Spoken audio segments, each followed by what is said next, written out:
Wow, yeah, there we go.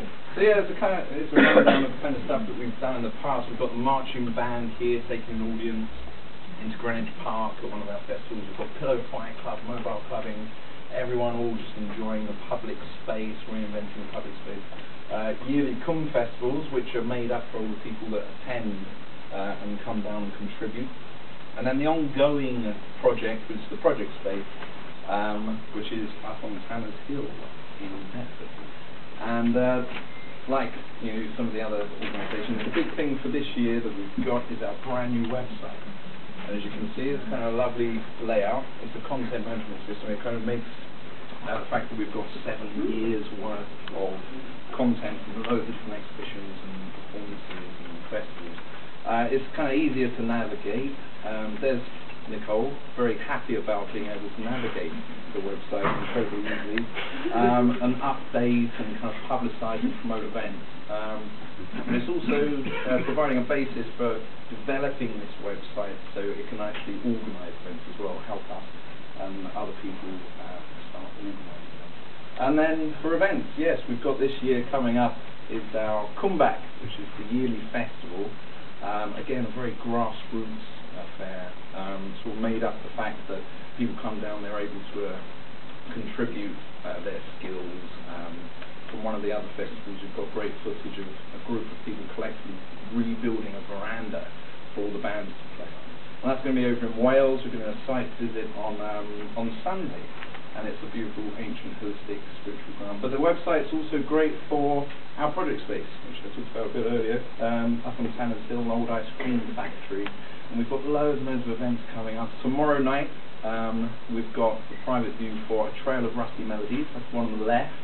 And then we've got bands coming over from Chicago, installations, residencies, Ronald McDonald, Get Angry, Peak Oil, How Cuba Survived It, informative films. So lots and lots of different things coming up, so sort of generating activity happening down at the project space.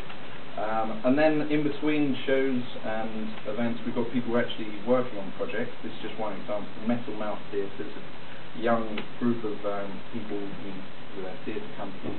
Renting the space out in between different shows, which, like all of this activity, all the events, all of it, all goes towards us being able to be a sustainable company. Like we only ever had one little bit of funding since we've been known since like 2002, which really aids us in being able to survive this very unstable financial climate. Because no one knows how deep the hole is. It's all very, very unpredictable. So there's this, like talking about the financial aspect, is Mr. Allen inspecting our studio spaces. We built 3 new studio spaces with 3 new artists down the street. That was originally to kind of deal with business rates and whatnot, but now we got out of that and we're able to we're able to kind of like, this is just helping us being a sustaining company, because we are a very small village. And then also we've invested in some gold, because the price of gold is going up a significant amount, and it's a real commodity at the moment. That's Gavin, Mr. Housley, inspecting it. And also tanks. We've got an arsenal of tanks for all the civil unrest that's probably going to kind of like start up probably around 1st of April. But most importantly, this is where we're kind of like become very serious. It's we buy our electricity from Ecotricity. It's a great company.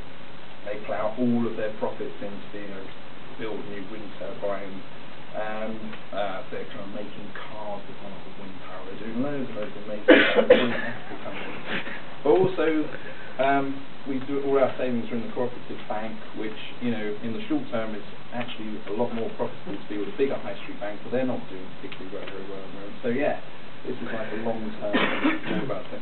And in terms of thinking about sustainable futures and all this kind of stuff, one of the things we want to look into more and kind of like find out about and platform and work with are these ideas of transition towns, like whole communities working together to kind of deal with a lot of world-shifting ideas, like with peak oil, the financial crisis at the moment, and also climate change. And so yeah, Totnes, they're printing out their own currency. Lewis, they're also printing out their own currency. In Brixton, and I apologise about the actual image, but I couldn't find anything online from Brixton that was just like a nice aerial view. So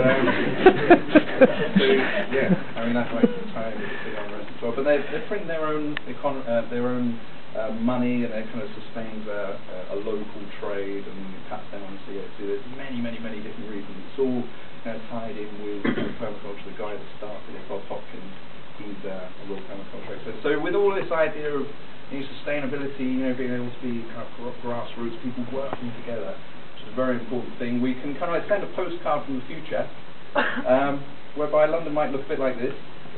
So you've got this big building in the middle, the composting plant. You have people, having a nice little row across the Thames. Everything's self-sustaining. I mean, it might be a little bit, possibly speaking back over vegetation and background. But yeah, so something like this. So this is what we're working towards in 2009, and I think that's my 5 minutes. Yeah, brilliant.